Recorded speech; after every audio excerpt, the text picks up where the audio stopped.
Hello दोस्तों, स्वागत है आपका स्टडी एंटरटेन में एक बार फिर से।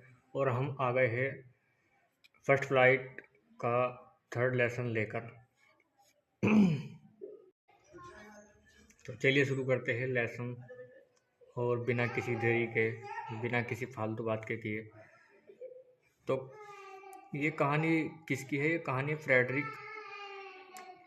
फोर्साइथ, ये इसने लिखी है कहानी, ये राइटर है इस कहानी का। और ये आपकी फर्स्ट फ्लाइट किताब जो है 10th क्लास की, उस किताब में दी हुई है। और उस 10th क्लास की फर्स्ट फ्लाइट का ये है थर्ड लेसन। तो चलिए शुरू करते हैं बिना किसी देरी के।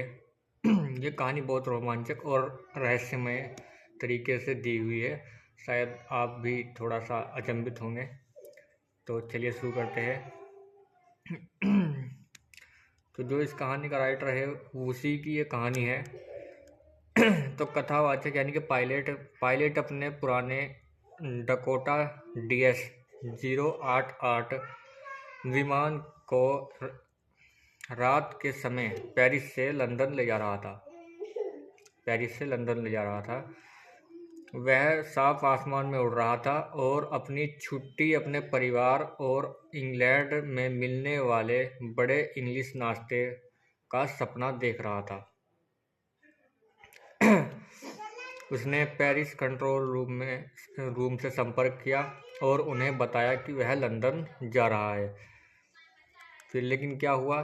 पेरिस से लगभग 150 किलोमीटर आगे उसने विशाल काले तूफानी बादल देखे जो किसी काले पहाड़ जैसे लग रहे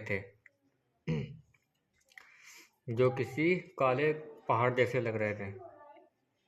उसे पता था कि उसके पास बादलों के चारों ओर जाने के लिए पर्याप्त ईंधन नहीं है।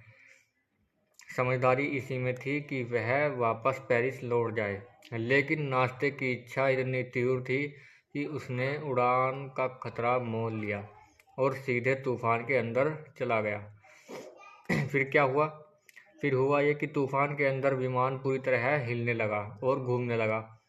वह घबरा गया। कौन? पायलट। उसने बाहर कुछ भी नहीं दिखाई दे रहा था।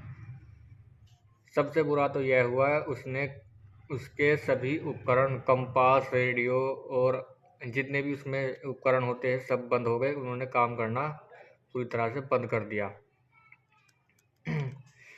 और उसके पास केवल थोड़ा सा ईंधन बचा था। जब वह हार मान चुका था तभी उसे अपने पास एक काला हवाई जहाज दिखाई दिया। उस पर कोई लाइट नहीं थी। काले विमान के पायलट ने उस पायलट को अपने पीछे आने का इशारा किया। हताश होकर पायलट ने उस रहस्यमय विमान का पीछा किया जो उसे तूफान से होते हुए एक सुरक्षित हवाई पट्टी की ओर ले गया। आगे क्या हुआ? जैसे ही कथावाचक यानी कि पायलट सुरक्षित बाहर आया, उसने दूसरे पायलट को धन्यवाद देने के लिए पीछे मुड़कर देखा,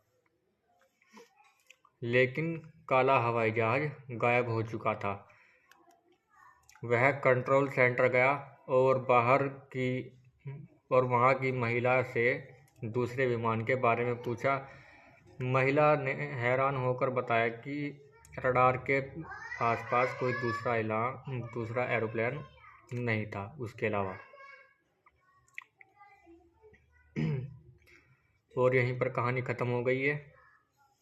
इतनी ही कहानी है, छोटी सी कहानी रखी है, लेकिन इसी कहानी के रहस्य में यह कहानी समाप्त हो जाती है। यह रहस्य ही रहा कि वह जहाज था नहीं था, अगर था तो क्या था और उसमें कौन था। तो कहानी आपकी समाप्त हो गई। यहाँ पर आपका थर्ड लेसन कंप्लीट हो गया है। अब इसके बाद फोर्थ लेसन के लिए हम कल दूसरी वीडियो बनाएंगे। तो अपने 10th क्लास के स्टूडेंट से कहना चाहूँगा, जो बच्चे 10th क्लास का एग्ज़ाम की तैयारी कर रहे हो, 10th क्लास के आप क्वेश्चन को रटो मत। रटोगे तो जो एग्ज़ाम पेपर आपके सामने आएगा, मारने की बात 70